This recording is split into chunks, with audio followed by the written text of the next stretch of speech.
السلام علیکم دوستو، میں آپ کا دوست عبدالہادی آپ کے لیے دلچسپ اور سبق آموز کہانیاں لے کر آیا ہوں۔ تو آج ہم اپنی کہانی کا آغاز کرتے ہیں۔ عامر رات بہت دیر تک کام کرتا رہا تھا، اس لیے بڑی گہری نیند میں تھا، مگر اچانک مرغیوں کے ڈربے سے آتی خوفزدہ آوازوں نے اسے بیدار کر دیا۔ وہ گیا تو اس نے دیکھا کہ ایک گیدڑ بھاگتا ہوا جا رہا ہے۔ ڈربے کے اندر بھی عجیب افراتفری مچی ہوئی تھی۔ مرغیاں ڈربے کے ایک کونے میں جمع شور مچا رہی تھیں، سوائے ان چند ایک کے جو گیدڑ کے حملے سے شدید زخمی ہو کر تڑپ رہی تھیں۔ عامر نے غصے سے گیدڑ کو برا بھلا کہنے کی بجائے ان زخمی مرغیوں کی مرہم پٹی کو ضروری سمجھا۔ اس کی ساری کوشش کے باوجود ایک مرغی جو زیادہ زخمی تھی بچ نہ سکی۔ اسے پھینکنے کی بجائے اس نے کچھ دور ایک ٹوکرے سے ڈھانپ دیا۔ صبح اٹھ کر اس نے اپنا شکاری رسا کندھے پر ڈالا اور مردہ مرغی کو لے کر جنگل کی راہ لی۔ موتی نے اپنے مالک کو جاتے دیکھا تو وہ بھی بھاگ کر ساتھ ہو لیا۔ ایک جگہ عامر کو اپنی گمشدہ مرغی کچھ پر نظر آئے۔ وہاں سے کچھ دور ہٹ کر اس نے ادھر ادھر دیکھا اور مردہ مرغی کو ایک درخت کے نیچے رکھ کر ایک اونچی سی شاخ پر بیٹھ گیا۔ عامر کو زیادہ دیر انتظار نہیں کرنا پڑا۔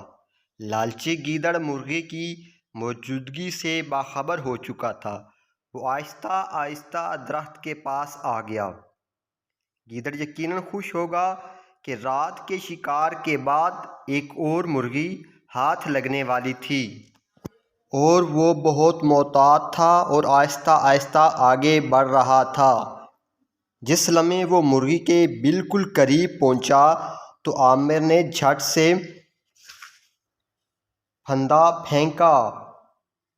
اس کا نشانہ خطا نہیں گیا۔ اس کی مرغیوں کے قاتل کی گردن پھندے میں پھنس چکی تھی۔ اس نے خوشی سے نعرہ لگایا، مگر اس دوران رسا ڈھیلا ہو گیا اور لٹکے گیدڑ نے آزاد ہونے کے لیے زور لگانا شروع کر دیا۔ عامر کو اپنی غلطی کا احساس ہو گیا کہ ہر جگہ نعروں سے کام نہیں چلتا۔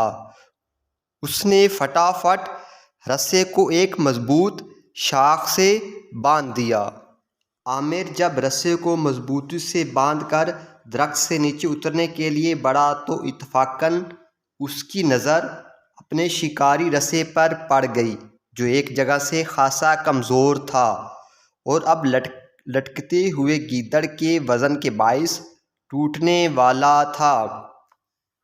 ایک لمحے کو تو اسے اپنی پوری کوشش رائیگاں جاتی محسوس ہوئی کہ یہ ظالم گیدڑ، جو پہلے بھی کئی بار اس کی مرغیوں پر حملے کر کے اچھا خاصا نقصان کر چکا ہے، اپنی سزا اور انجام سے بچ کر کہیں بھاگ نہ جائے۔ ابھی وہ یہی سوچ رہا تھا کہ اسے گولی چلنے کی آواز سنائی دی۔ اس نے فوراً فیصلہ کیا اور مدد کے لیے پکارنا بلکہ چلانا شروع کر دیا۔ اچانک ایک طرف سے دو شکاریوں کے بھاگتے قدموں کی آوازیں آنے لگیں۔ وہ عامر کی آواز سن کر ادھر ہی آ رہے تھے۔ ابھی وہ کچھ دور ہی تھے کہ رسا ٹوٹ گیا اور گیدڑ ایک جھٹکے کے ساتھ زمین پر گر گیا۔ عامر نے یکدم مڑ کے دیکھا۔ افسوس کی ایک لہر اس کے جسم میں دوڑ گئی۔ کاش میں گھر سے چلتے ہوئے اپنا رسا ٹھیک سے دیکھ لیتا، اس نے دل میں سوچا۔ بندے کو اپنا کام کرنے سے پہلے مکمل احتیاط اور تیاری کے ساتھ آنا چاہیے۔ ادھوری تیاری سے دشمن نہیں مرتے۔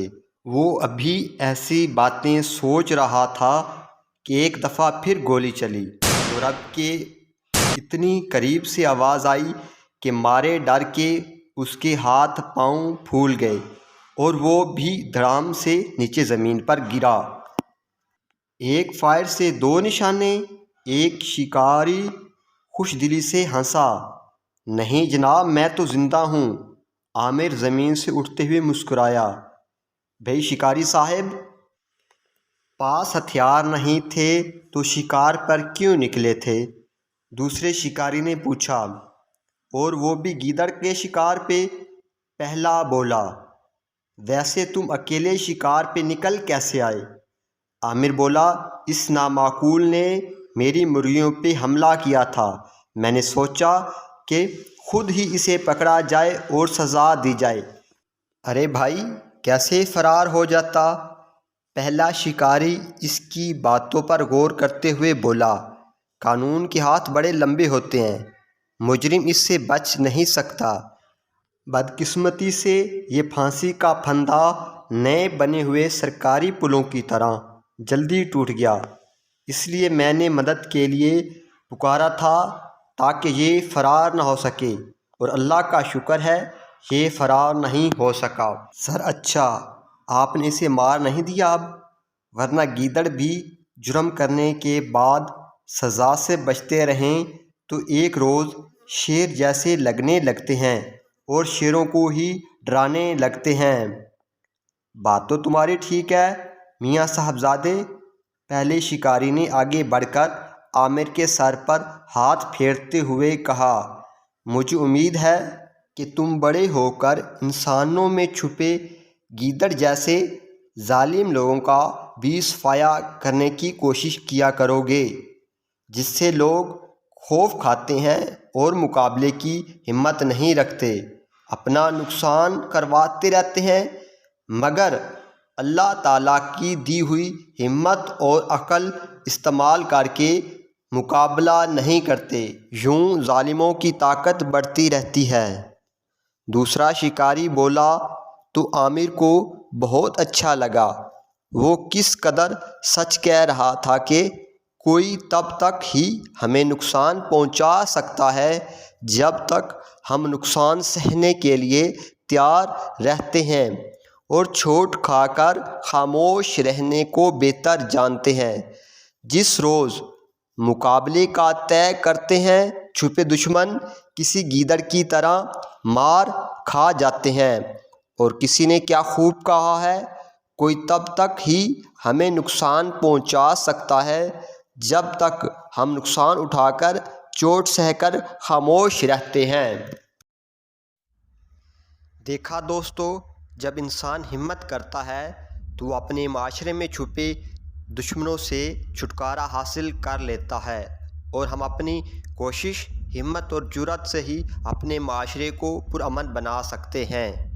اور ہاں دوستو، اگر میری کہانی آپ کو پسند آئی ہو تو کمنٹ سیکشن میں جا کر اپنی رائے کا اظہار ضرور کریں، اور میرے چینل کو سبسکرائب کر کے ویڈیو کو لائک اور شیئر ضرور کریں۔